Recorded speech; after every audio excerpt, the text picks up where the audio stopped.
কোনো ভয় নাই, কারণ আজকে হইলেন আপনি বিচারপতি আর আমি ওমর আজকে আসামি। কারণ আপনার ঠিকমতো খোঁজ নিতে আমি পারি না, আমার অপরাধ। হযরত ওমর একটা পাগড়ি হাতের মধ্যে নিয়া, পাগড়ির একটা মাথা তার গলায় পেঁচায়া অগ্রভাগ মহিলার হাতে দিয়া বলে, আম্মা জান আমার বিচারটা করেন, আমার বিচার করেন, আমার ফাঁসি দেওয়া লাগলে দেন, কারণ আমি আপনার খোঁজ নিতে পারি নাই। আপনার ওই শিশু বাচ্চাদের চোখের পানি জমিন স্পর্শ করেছে। আমি যদি আগে খোঁজ নিতাম ওই বাচ্চারা কান্না করতো না। শিশু বাচ্চাদের কান্না, ছোট ছোট বাচ্চাগুলো ক্ষুধার তৃষ্ণায় কান্না কেউ সহ্য করতে পারে না। ও আম্মা জান আমার বিচার করেন, দুনিয়াতে আমার বিচার হওয়াটাই দরকার। এরপর আমি চাই হাসরের দিন যেন আসামির কাঠগড়ায় দাঁড়াতে না হয়, কারণ ওই হাসরের বিচারের আদালত যে কত কঠিন। মাথার উপরে সূর্য, সূর্যের গরমে জমিনটা হয়ে যাবে তামার। একদিকে জাহান্নামের আওয়াজ, ওরে আল্লাহর বান্দা ওমর কান্না করে, আমি একটা সেকেন্ডের আযাব সহ্য করতে পারবো না। ওই জাহান্নামের আগুন, জাহান্নামের আওয়াজে হাসরের ময়দানটা থরথর করে কেঁপে উঠবে। অপরদিকে আমার আল্লাহ ডাক দিয়া বলবেন, লিমানিল মুলকুল ইয়াউম লিল্লাহিল ওয়াহিদিল কাহ্হার। আল্লাহ হাসরের দিন ডেকে বলবেন, এরে দুনিয়ার রাজা বাদশা কোটিপতি, আয় আয় আয়, আজকের এই দিনের রাজত্ব কার? আল্লাহ পাকের কুদরতি আওয়াজে হাসরের মাঠটা থরথর করে কেঁপে উঠবে। সূর্যের তাপে জমিনটা হয়ে যাবে তামা। ওমরের চোখে পানি, হাসরের ময়দান কঠিন। একটা সেকেন্ডের জন্য আযাব সহ্য করতে পারবো না, এমন এক মুসিবতের দিন। আমি ওমরকে যদি আল্লাহ জিজ্ঞাসা করে, আমার জাহান্নাম ছাড়া উপায় নাই রে মা, আমি ওই জাহান্নামের আযাবের ভয় পাই। কারণ হাসরের ময়দান এমন কঠিন হবে, সমস্ত নবীরা উম্মতের কথা ভুলে কান্নার আওয়াজ। মা সন্তানের পরিচয় দিবে না, সন্তান মায়ের পরিচয় দিবে না। শুধুমাত্র রাহমাতুল লিল আলামিন উম্মতের চিন্তায় বিভোর। সিজদায় পড়ে কাঁদবেন, আল্লাহ আমার উম্মতেরে ফিরাও, একটা উম্মত যেন জাহান্নামে না যায়, কারণ জাহান্নামে গেলে আমি জান্নাতে যাব না রে আল্লাহ। আল্লাহ পাক তখন নবীকে খুশি করে বলবেন, ওয়ালা সাউফা ইউতিকা রাব্বুকা ফাতারদা। এরে পয়গম্বর আমি আপনাকে বেজার করব না, খুশি করার ওয়াদা দিয়েছি। নবী অপেক্ষা করেন, আপনার উম্মতগুলো আমি বেছে বেছে জান্নাতে দিয়ে দিব।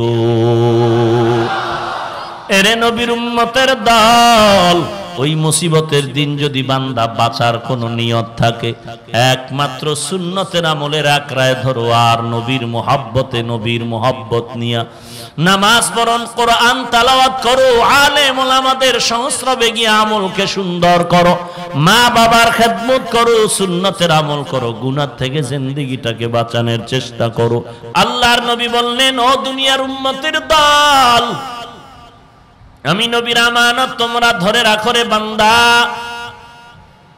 এই জায়গায় যারা আমরা আছি সবাই তো আল্লাহকে ভালোবাসতে চাই। কেমনে আল্লাহর ভালোবাসা হবে? আল্লাহর নবী বললেন, কোরআনের আয়াত শুনায় দিয়া বললেন, আল্লাহরে যদি ভালোবাসতে চাও নবীর অনুসরণ করো, নবীর সুন্নতের আমল করো। আর নবীর সুন্নতের আমল যদি করতে চাও, যারা নবীর সুন্নাত চিনে জানে এমন উলামা, এদের অনুসরণ করো। সুন্নতের আমলের বড় দাম, কারণ আমার নবী এমন এক আদর্শ নিয়ে জগতের মধ্যে আগমন করলেন, যেই জগতের মানুষ বড় খারাপ, রাহমাতুল লিল আলামিনের আদর্শ গ্রহণ করার পরে তারা এত দামি হয়ে গেল। এখন তাদের নাম শুনলে বলা হয় রাদিয়াল্লাহু আন। শুধু আমরা কেন, আল্লাহ নিজেও বলেন রাদিয়াল্লাহু আনহুম আরাদু আন, আমি আল্লাহ তাদের উপরে রাজি, আল্লাহর উপরে তারা রাজি। নবী বলেন আসহাবি কান নুজুম, আমার এক একজন সাহাবী হলো আকাশের নক্ষত্রের মতো। আরবের মানুষ নক্ষত্র দেখে দেখে ভাগ্যের গণনা করে যেমন উন্নতি সাধন করে, ও উম্মতের দল, তোমরা যদি নিজের কল্যাণকামী হতে চাও, সাহাবায়ে কেরামের আদর্শকে তোমাদের আসল মাপকাঠি বানাও। আল্লাহ কোরআনে বলেন আমিনু কামা আমানান নাস, ঈমানটা মজবুত করে নাও সাহাবায়ে কেরামের ঈমানের মতো। এরে নবীর উম্মতের দল, তো আল্লাহকে যদি মোহাব্বত করতে চাও বান্দা, নবীর অনুসরণ করো। আর নবীর অনুসরণ কেমনে হবে? সুন্নতের আমলের মাধ্যমে, অন্য কোনো পথ নাই। বলে নবীর সুন্নতের আদর্শ কেমন? দুনিয়াতে যত আদর্শ দেখো সব আদর্শগুলো নাপাক, একমাত্র মদিনার নবীর আদর্শই হলো পাক। কেমন পবিত্র মদিনার নবীর আদর্শ! ওমরের মতো বান্দা নাপাক আদর্শের অনুসরণ করে তরবারি নিয়ে দৌড়াচ্ছে, নবীজির গর্দানকে বডির থেকে আলাদা করে ফেলবে। যেই ওমর আমার নবীর গর্দান কাটার জন্য তরবারি নিয়ে দৌড়ায়, সেই ওমর আল্লাহর নবীর উপরে নাজিল করা কোরআন শরীফের স্পর্শ পাওয়া মাত্র পরিবর্তন শুরু হয়ে গেল। আমার নবী দোয়া করেন, হে মালিক,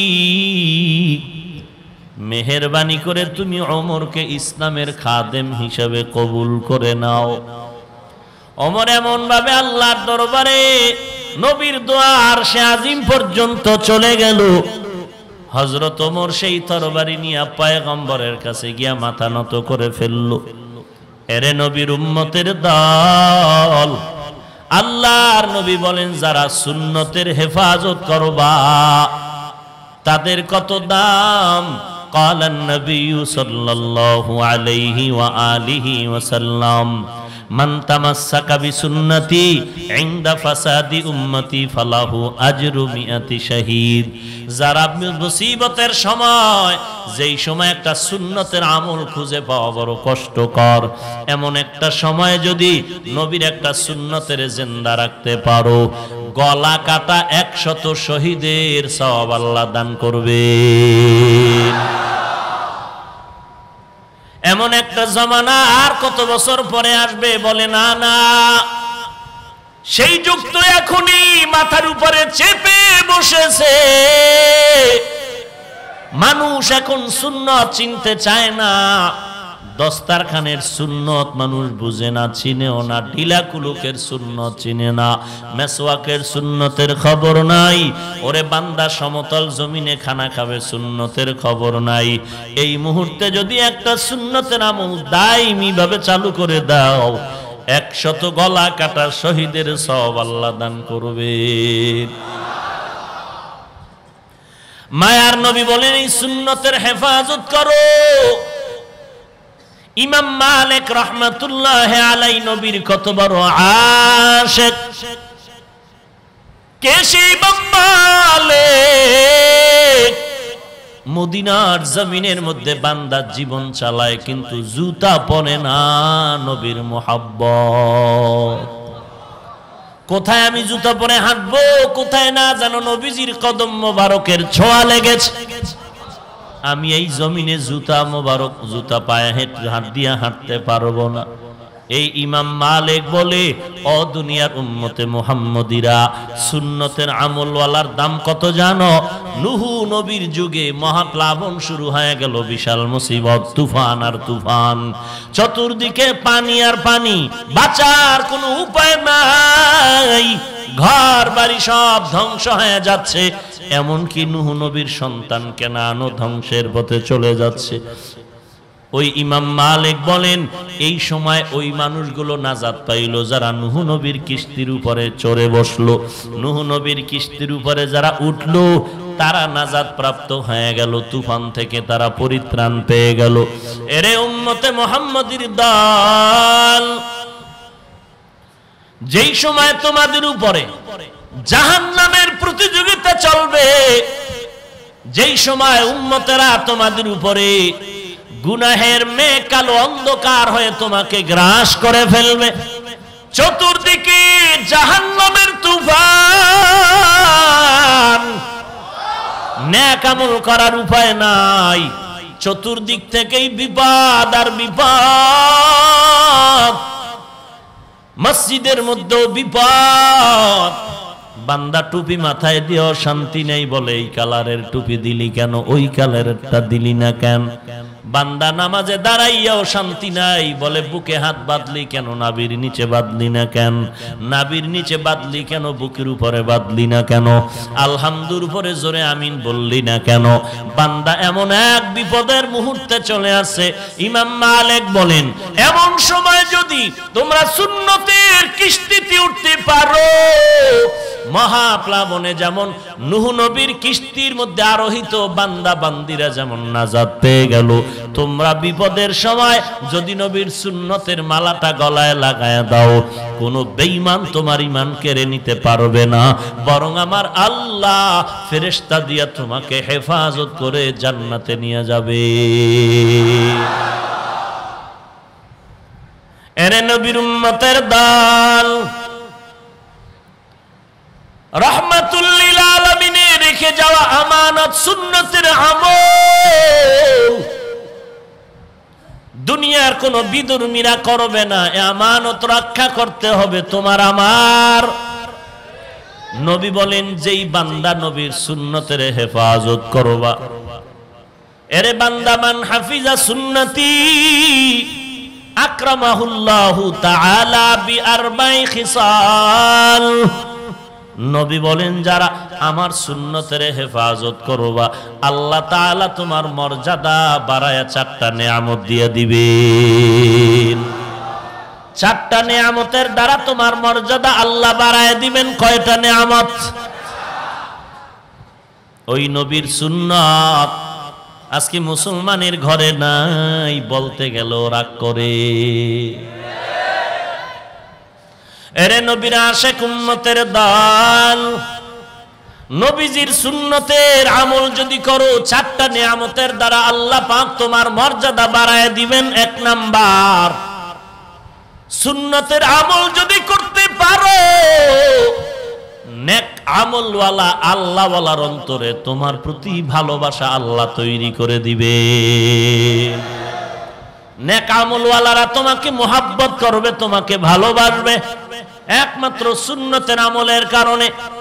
এরে নবীর আশিক, 2 নাম্বার নেয়ামত হলো রে বান্দা, বেঈমান নাফরমান গুনাহগারের অন্তরে সুন্নতের আমলওয়ালার প্রতি ভয় এসে যাবে। যতই বাহাদুরি করুক না কেন, সন্ত্রাসী চাঁদাবাজ, সুন্নতওয়ালার কাছে আসলে বান্দা মাথা নত করে ফেলবে।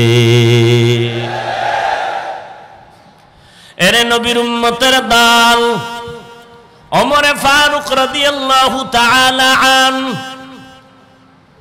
কত বড় বেঈমান, 100 উটের পুরস্কারের লোভে তরবারি নিয়ে দৌড়ায়, মুহাম্মদের মাথা না এনে যাবে না। কিন্তু আল্লাহ পাক রহমতের দরজা খুলে ওমর কেমন নত বানায় দিলেন। যেই ওমর বোনেরে হত্যা করার জন্য রেডি হয়ে গেল, আল্লাহর কোরআন দেখে বান্দার দিলটা নরম হয়ে গেল। যখন নবীজির সামনে ওমর দাঁড়ায় গেল, ওমরের দিলটা নরম হয়ে গেল, মাথা নত করে বলেন, পয়গম্বর, আমি আসছিলাম আপনার গর্দান কাটার জন্য, বেয়াদবি মাফ করবেন, আপনি আমার গর্দানটা কেটে দেন, তবে আমাকে কালেমা পড়ায় মুসলমান বানায় জান্নাতের মেহমান বানায় দেন।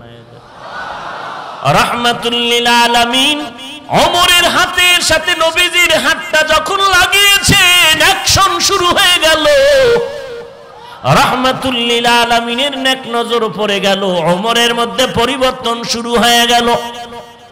ওমরের পরিবর্তন এত বিদ্যুতের গতিতে শুরু হয়ে গেল। কালেমা পড়ে ওমর তরবারি নিয়ে দাঁড়ায়, কাবার হাতিমে গিয়ে দাঁড়ায়, বলে বেঈমানেরা আয় আয়, একটু আগে আমি ওমর ছিলাম তোদের বন্ধু, 5টা মিনিটের ব্যবধানে আমি এখন রাহমাতুল লিল আলামিনের বন্ধু হয়েছি। আয় কোন বেঈমান আবি আয়, তোদের মোকাবেলায় কাউকে লাগবে না, আল্লাহর রহমতে আমি ওমর যথেষ্ট। এই ওমর এখন নবীর এত বড় পাগল হয়ে গেলেন, নবীর এত পাগল।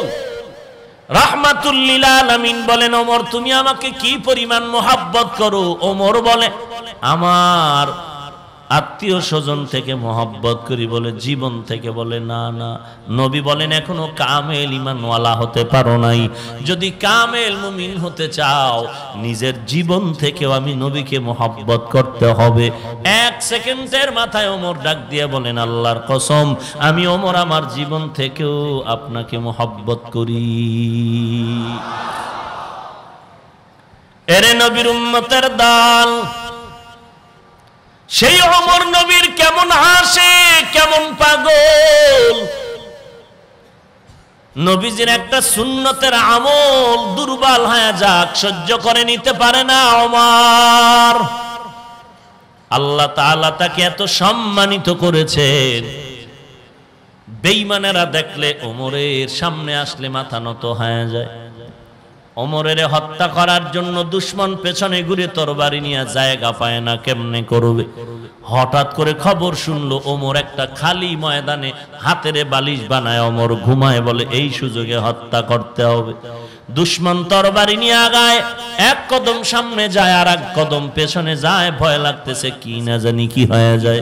ওমরের কাছে কেউ নাই, দুশমন তরবারি নিয়ে ওমরের কিনারায় যখন দাঁড়াইলো, প্রায় কিনারায় যখন চলে গেল, দুশমন তাকায় দেখে ওমর খালি ঘুমায় না, আল্লাহর কুদরতে একটা জঙ্গলের বাঘ ওমরের পাহারা দিতেছে।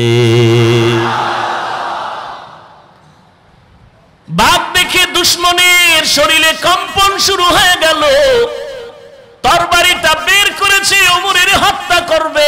কাঁপতে কাঁপতে তরবারি হাত থেকে পড়ে গেল। ওমর সজাগ হয়ে তাকায় দেখে দুশমন দাঁড়ানো, আগন্তুক। এই ভাই, কি চাও তুমি? এখানে দাঁড়ানো কেন? ভয় কাঁপতেছে। ভয় পাইও না, এই জায়গাটা বড় নিরাপদ জায়গা। বলে আপনি ওমর? বলে নাম, আমি ওমর, অর্ধজাহানের খলিফা। আপনার বডিগার্ড কোথায়? আপনার সিকিউরিটি গার্ড কোথায়? বলে মুমিনের কোনো গার্ড লাগে না, মুমিনের হেফাজত করনেওয়ালা হলেন আমার আল্লাহ। মুমিনকে হেফাজত করবেন আমার আল্লাহ।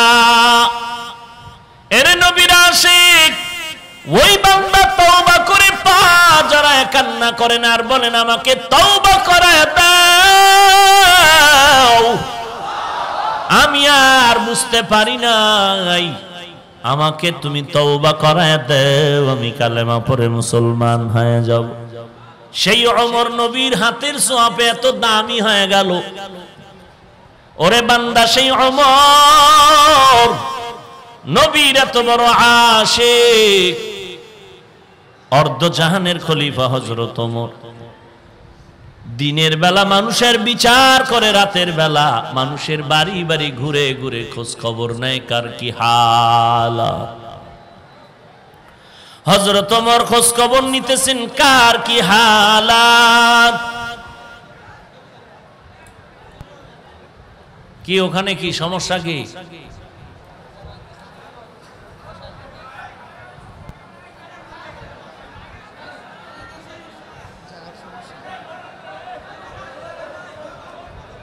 এই বসেন, সবাই বসেন, সবাই বসে বলেন, বসেন সবাই বসেন। আল্লাহর মহব্বতে বসে পড়েন। ঝামেলাটা হয়েছে কেন জানেন? প্রথমে এই ঝামেলা ছিল না, কিছু রসুলের আশেকরা বের হইতে চাইছিল, ওখানে গিয়া ধাক্কা ধাক্কি করেন, এই ঝামেলাটা হয়েছে। তা আমি আর কিভাবে বললে আপনারা সংশোধন হবেন? যারা বের হওয়ার অভ্যাস, দীর্ঘ টাইম বসার অভ্যাস নাই, আপনারা ঢুকেন কেন? আপনারা সব সময় বাহিরেই থাকবেন এবং দোয়া করবেন কিয়ামতেও যেন জান্নাতের বাইরে থাকতে পারেন। আর কি করবেন? কপাল পুরলে মোনাজাত দিয়া দিব। আল্লাহ সব ভাইকে কবুল করে নিন। এরে নবীর আশিক উম্মতের দল, হযরত ওমর ফারুক রাদিয়াল্লাহু তাআলা আনহু রাতের বেলা মানুষের দাঁড়ে দাঁড়ে ঘুরে এনার খোঁজ খবর নেন, কার কি হালাত। ঘুরতে ঘুরতে গিয়ে দেখেন জঙ্গলের কিনারায় এক জায়গায় আগুন। দূরত্ব বজায় রেখে তাকায় দেখতেছেন এক বৃদ্ধা মহিলা বসে আছেন, আর পাত্রে পানি গরম হচ্ছে, পায়ের কিনারায় বাচ্চাগুলো মাটিতে পড়ে আছে ঘুমন্ত। হঠাৎ করে বাচ্চা সজাগ হয়ে কান্না করে, আম্মু খানা দেও, পেটের ক্ষুধা সহ্য করতে পারি না। মা ডেকে বলেন, ও সন্তান অপেক্ষা কর, তোদের জন্য খানার আয়োজন হচ্ছে, একটু অপেক্ষা কর। ওমর দাঁড়ায় দাঁড়ায় দেখতেছেন বাচ্চাগুলো আবার কান্না করে করে আবার মাটিতে ঘুমিয়ে পড়েছে। এরে নবীর আশিক, কিসের টাকার পেছনে দৌড়াচ্ছ? এত কষ্টর জিন্দেগিতেও সাহাবায়ে কেরাম আল্লাহকে ভুলেন নাই রে বাবা। নবীর মুহাব্বত কাকে বলা হয়? গলায় ছুরি আসবে, মরে যাব, তারপরও নবীর তরিকার বাইরে এক চুল চলবে না মুমিন। কিন্তু আজ মুমিনের কি হালাত? মুমিন নিজের মন মতো চলে, কোরআন হাদিসের বিরোধিতা হয় হোক, আবার বলে আমি এইভাবেই চলবো, এতে তোমার ভাল লাগলে লাগলো, না লাগলে নাই। বলে তুমি তো জাহান্নামের পথে আছো, বলে জাহান্নামে গেলে যাব, তোর কি আছে না নাই? এরে বাহাদুর মুসলমান,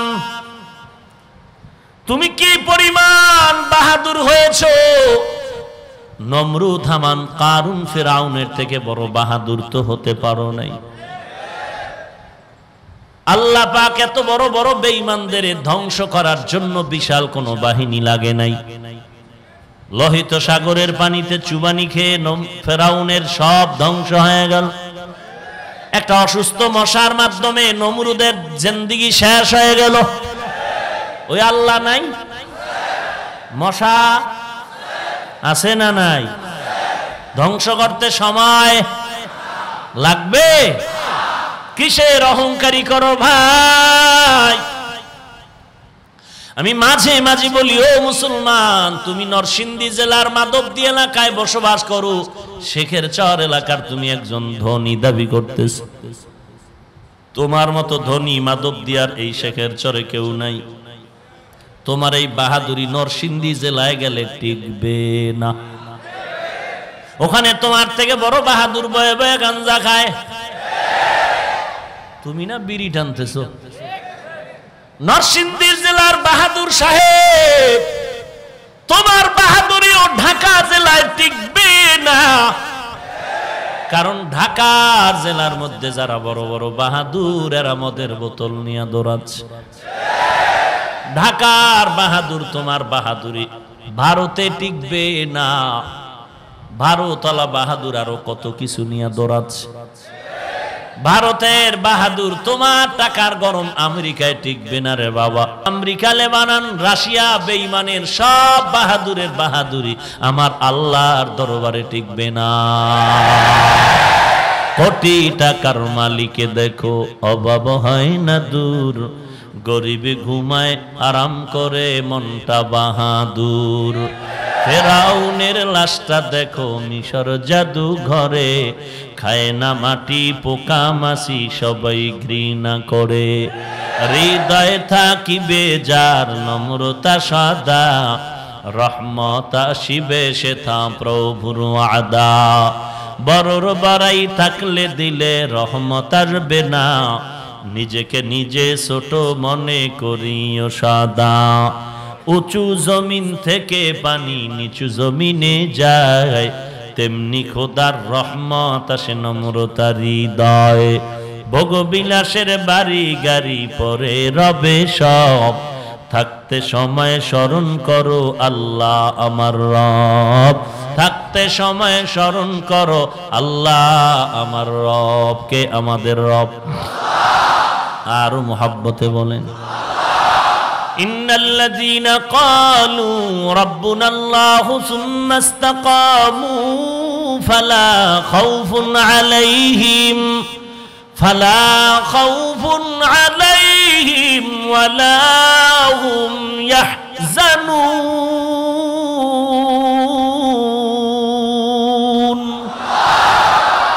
যারা বলবে আমার রবকে, আল্লাহ বলেন তোমাদের কোনো ভয় নাই, কোনো চিন্তা নাই, আমি আল্লাহ তোমাদেরকে বিনা হিসাবে জান্নাতে পৌঁছায় দিব।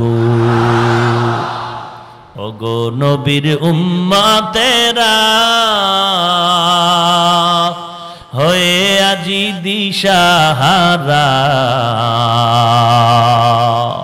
কোরআন হাদিসের চলো যখন যাহা চায় মনে, নবী বিনে কে তরাবে পুলসিরাত মিজানে।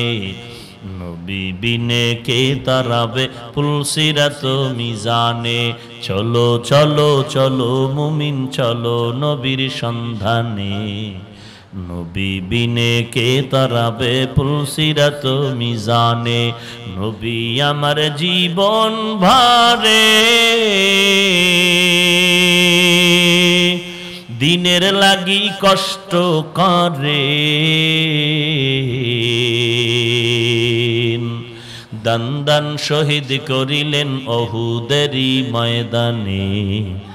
নবী বিনে কে তরাবে পুলসিরাত মিজানে, নবী বিনে কে তরাবে পুলসিরাত মিজানে।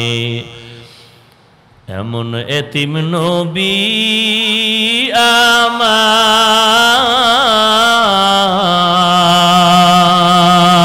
আমার, পিতা মাতা নাই যে তাহার, তারপরেও কত মারা মারলো তাকে দুশ্মনে। নবী বিনে কে তরাবে পুলসিরাত মিজানে, নবী বিনে কে তরাবে পুলসিরাত মিজানে। এরে নবীর উম্মতের দল, হযরত ওমর তাকায় দেখতেছেন বাচ্চাগুলো কান্না করে করে মাটিতে পড়ে গেল। ওমর এবার সালাম দিয়ে বলেন, আম্মা জান কেমন আছেন? মা ডেকে বলেন, যুবক কোথা থেকে তুমি আগমন করেছো, কি তোমার পরিচয়? ওমর নিজের গোপন পরিচয়টা গোপন রেখে বললেন, আমি আগন্তুক এক যুবক। কেন আসছো রে বাবা? বলে, কারো কোনো উপকার যদি লাগে যায় আমি উপকারের জন্য আসছি। আল্লাহর বান্দি ডেকে বলেন, এর যুবক উপকার কি করবা জানি না, তবে আমার একটা অনুরোধ তোমাকে জানায় রাখি। সাক্ষী রাখলাম দুনিয়ার আদালতে পারি না হয় হাসরের আদালতে আমি বিচার দায়ের করব। আমাদের দেশের পরিচালনায় নাকি ওমর নামের এক বান্দা আছে, তার বিরুদ্ধে আমি আল্লাহর আদালতে বিচার দিব। কারণ একদিন আর দুদিন না, আমি বৃদ্ধা মানুষ, আমার খানা নাই, ঘুম নাই, আর আমার বাচ্চাগুলো কান্না করে করে মাটিতে পড়ে আছে, খানা পায় না। আমি বাচ্চাদের বাহানা দিয়া দিয়া আগুন জ্বালায় অপেক্ষা করতেছি, কিয়ামতের ময়দানে আমি ওমরের বিরুদ্ধে আল্লাহর আদালতে মামলা দায়ের করব। ওমর দাঁড়ায় দাঁড়ায় শুনতেছেন, পরিচয়টা এখনো দেন না। ওমর বলেন আম্মা জান অপেক্ষা করেন, আমি দেখি কিছু উপকার করা যায় নাকি। ওমর এবার দৌড়াচ্ছেন, গভীর রাতে বাইতুল মাল অর্থ মন্ত্রণালয়ে চলে গেলেন। সাথে একজন বান্দা আছে গোলাম আসলাম।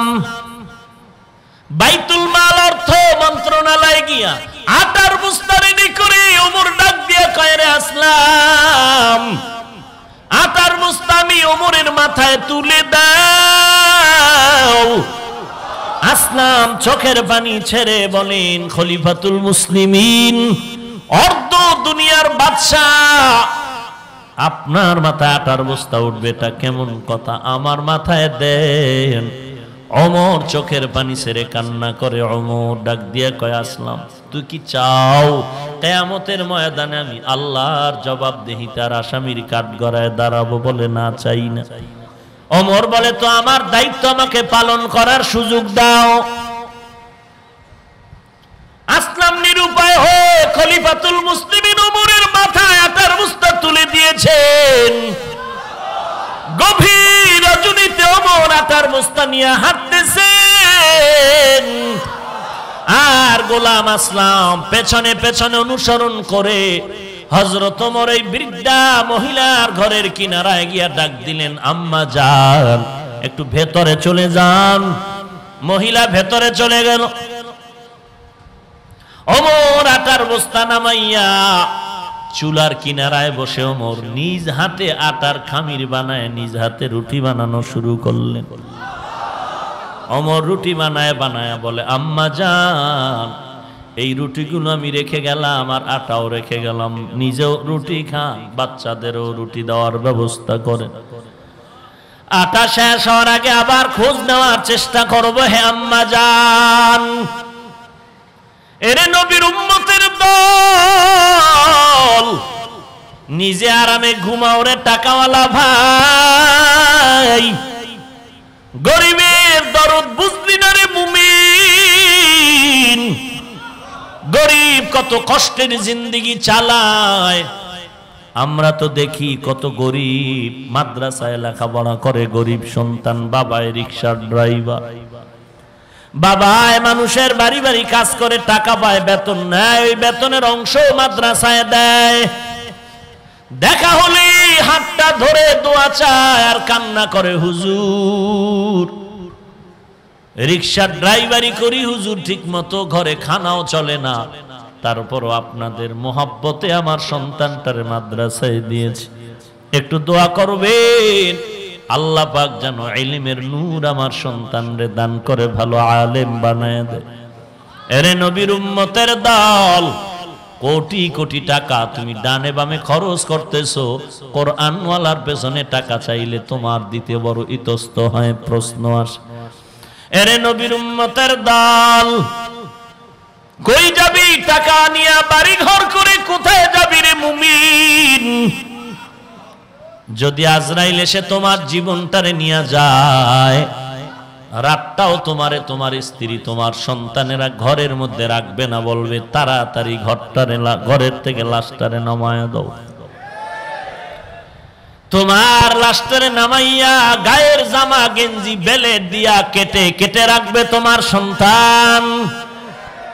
এরে টাকাওয়ালা ভাই, কি স্বপ্ন দেখতেছো রে মুমিন? নমরুদ হামানের থেকে তুমি তো ধনাঢ্য ব্যক্তি হও নাই।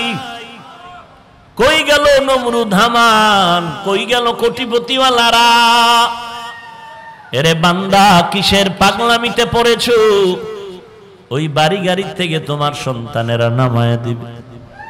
এরে বান্দা, মখমলের চাদরে ঘুমাও, কত আরামে ঘুমাও, অথচ কত গরিব এই শীতের মধ্যে ঠান্ডার মধ্যে একটা পোশাক কিনার টাকাও নাই, কত কষ্ট করে জিন্দেগি চালায় রে মুমিন। অহংকারী অন্তর থেকে ছেড়ে দাও রে ভাই। ওই বাগান খালি জায়গা, বিছানাও নাই, তোমার ঘুমের খাটটা কত বড়, মনে হয় জানো এর থেকে একটু ছোট খাট হয়ে গেলে তুমি শুইতে পারো না, ফ্লোরে বিছানার চাদর বিছায় ঘুমাও। একটু চিন্তা করে দেখিস বান্দা, কবরটা কি পরিমাণ বড় করা হবে তোমার। এমন চিপা একটা ঘর, এমন একটা জায়গায় দিবে যেখানে ভুলেও মানুষ চলাচল করে না, সাপ বিচ্ছু থাকার জায়গা, বাঁশবাগান। ওই বাঁশবাগানে কবর খনন করবে, কোনো টেলিফোন নাই, বিছানা নাই, কোনো বাতি নাই, পাহারা দেওয়ার কেউ নাই, কোনো সিসি ক্যামেরাও লাগানোর কোনো ব্যবস্থা নেই। ওই অন্ধকার কবরের চিন্তা যদি মুমিন তোমার অন্তরে আসে, অহংকারী করতে পারবা না। তখন তোমার অন্তরে ভয় আসবে, জুলুম বন্ধ হয়ে যাবে। হযরত ওমর বলে, মা রুটিগুলো তুমি খাও, আটাও রেখে যাই। আল্লাহর বান্দি বলে, যুবক দাঁড়াও, আমি আল্লাহর দরবারে তোমার জন্য একটু দোয়া করে দেই। হাত উঁচু করে কান্না করেন আর বলেন, ও মালিক, আমার দেশের ওমরের না দিয়া যদি এই যুবক আমাদের দেশের পরিচালনার দায়িত্ব পাইতো, এই দুনিয়া যেন বেহেশতের বাগান হয়ে যেত। আল্লাহর বান্দি দোয়া করেন, ওমর এখনো পরিচয়টা গোপন রেখে চললেন। হযরত ওমর চলে গেলেন। পরের দিন মসজিদে নববীর মধ্যে জরুরি বৈঠক ডেকে বার্তা বাহককে পাঠায় বললেন, যাও অমুক এলাকার এক মহিলা বৃদ্ধা, তাকে এই জায়গায় ডেকে নিয়ে আসো, খলিফাতুল মুসলিমিন ডেকেছে। বার্তা বাহক খবর দেওয়া পরে মহিলার কান্না শুরু হয়ে গেল। গত রাত্রের ঘটনা বোধহয় ওমরের এই যুবক জানায় দিছে, আজ আমার ফাঁসি হবে। মহিলা ভয়ে কান্না করে, বাচ্চাগুলোরে কোলে জড়ায় বলে, মা মনে হয় আমার আর জীবনে বাঁচার উপায় নাই, বাচ্চা ডেকেছে, আজ আমার ফাঁসি হবে। মনের মতো মাকে দেখে নাও, আর মায়ের সাথে মোলাকাত হবে না রে সন্তান। আল্লাহর বান্দি কান্না করে করে এবার বাদশার আদালতে দৌড়ায়। এদিকে হযরত ওমর অপেক্ষায়। মহিলা মসজিদে নববীর কিনারায় এসে তাকায় দেখতেছেন গত রাতের যুবক মসনদের মধ্যে দাঁড়িয়ে আছে। মহিলা আরো ভয় পেয়ে গেল। ওমর ডাক দিয়ে কয়, আম্মা জান, কোনো ভয় নাই,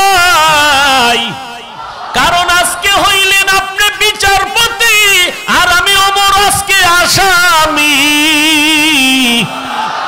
কারণ আপনার ঠিকমতো খোঁজ নিতে আমি পারি না, আমার অপরাধ।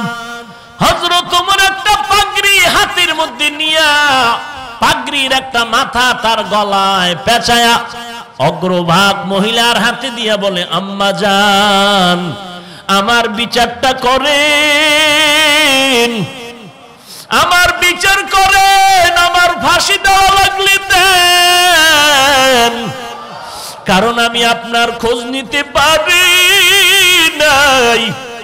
আপনার ওই শিশু বাচ্চাদের চোখের পানি জমিন স্পর্শ করেছে। আমি যদি আগে খোঁজ নিতাম, ওই বাচ্চারা কান্না করতো না। শিশু বাচ্চাদের কান্না,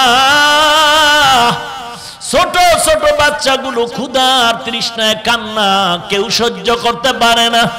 ও আম্মা জান, আমার বিচার করেন, দুনিয়াতে আমার বিচার হওয়াটাই দরকার।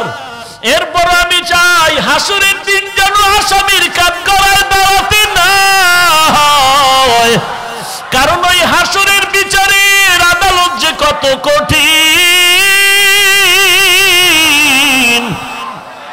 মাথার উপরে সূর্য, সূর্যের গরমে জমিনটা হয়ে যাবে তামার। একদিকে জাহান্নামের আওয়াজ। ওরে আল্লাহর বান্দা, ওমর কান্না করে, আমি একটা সেকেন্ডের আযাব সহ্য করতে পারবো না। ওই জাহান্নামের আগুন, জাহান্নামের আওয়াজে হাসরের ময়দানটা থরথর করে কেঁপে উঠবে। অপরদিকে আমার আল্লাহ ডাক দিয়া বলবেন, লিমানিল মুলকুল ইয়াউম লিল্লাহিল ওয়াহিদিল কাহ্হার। আল্লাহ হাসরের দিন ডেকে বলবেন, এরে